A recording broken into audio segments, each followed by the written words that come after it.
So my name is Emil. I'm the CEO and co-founder of a company called CBAS, or the longer version is Cambridge Bio-augmentation Systems.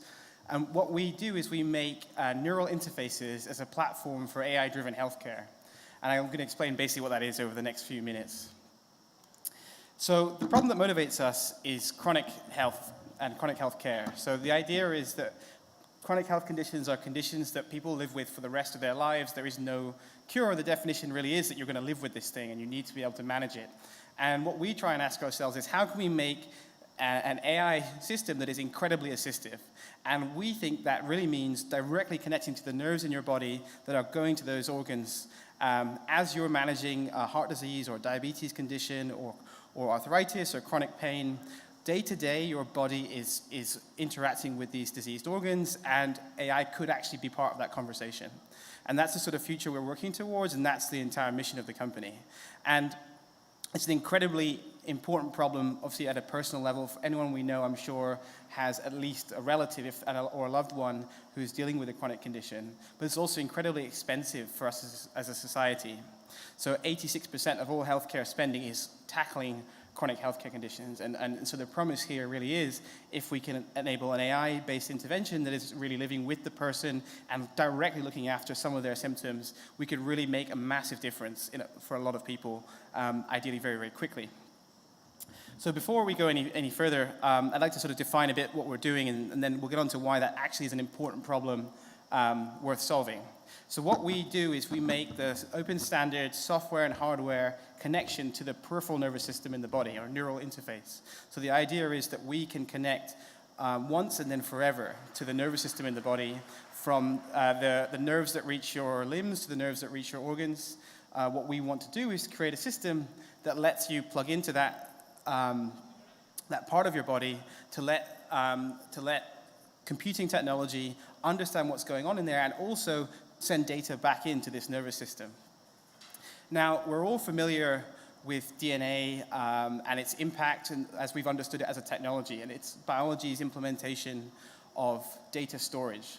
And we understand that in some very difficult, very complicated ways, treating it like that problem is a way to start to develop new treatments and new approaches to the way we go about understanding ourselves as humans and tackling diseases. And the whole point about the nervous system is that it is in exactly an analogous way.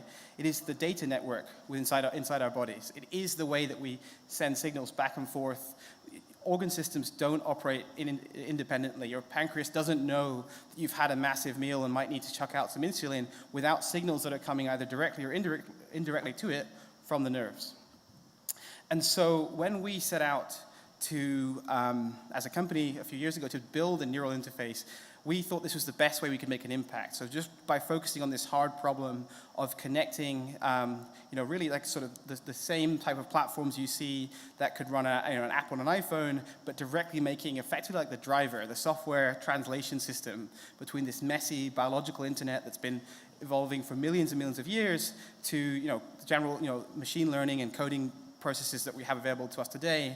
We as a company became one of the first neural engineering companies in the world, and our strategy and our mission is to create this as an open standard. We believe that by focusing on this one hard problem, and actually, as you'll see, making a few of the first demonstration systems with it, we'll open up a whole ecosystem for people to really innovate and build new treatments, because there'll eventually be a combination of all the types of diseases and conditions we pick up over time are treatable. Scientifically, have been shown for the past 15 years to be treatable through the nervous system. So our job is just to open the door. And the last interesting point before I show you guys what we're actually doing today is that you really can think of this neural data network as something that you actually have in your body. There are different speeds that are different parts of your body. So when you think about moving your hand, it's a bit like using a dial-up connection. When you use current assistive technologies, and really our body's got something like conventional internet, conventional broadband.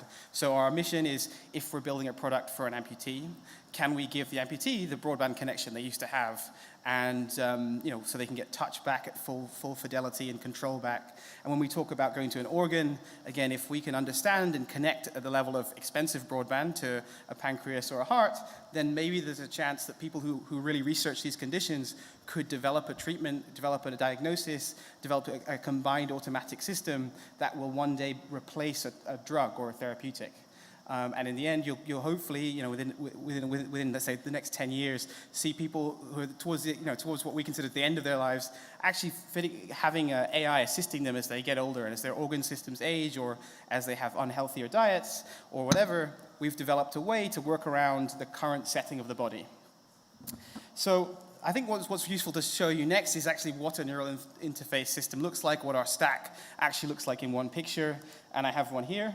So the whole idea is that you need to be able to connect surgically to a nervous bundle for some applications, and we, from the start, built a neural interface for that purpose. There will be products, and there are products that are entirely wearable that interact with the nervous system, and we work with companies who develop those, but our mission is direct integration that you could live with forever. And these are two of the best surgeons in the world putting in a preclinical implant system that they did last year. And as that implant is fitted, it contains a onboard processing unit and some way of connecting directly to the nerves in the body. And as it's fitted, our cloud interface basically picks up that implant, makes sure it goes into the right place, sets it up, and then we get data coming back and forth from it for the rest of its life. And on board that implant, we do all the processing in real time of the neural data.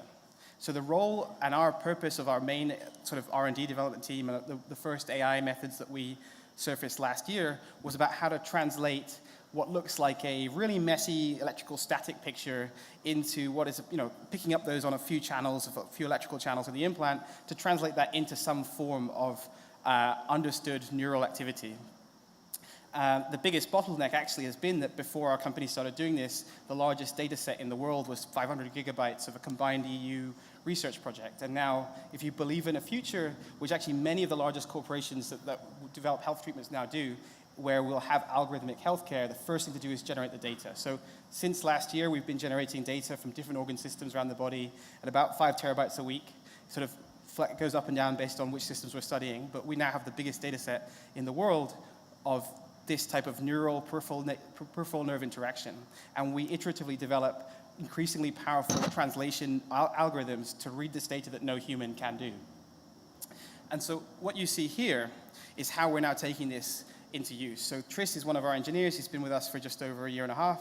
And what he's doing is taking the signal at the top, which is this long, messy time series signal, and turning it into this kind of, it looks like guitar tab, but it's the code of what actual neural populations are present in there. And our system is online learning this mapping and translating it into a neural code. And his final step is to port it onto an embedded device, which is what he's currently playing with there. So really, sort of what we're aiming to do is within the next year, we're creating a product for amputees, and the first patients we'll be able to use this best-in-class neural system. And we've decided that is the best way to make a proof of concept impact and give it to people who can use it today.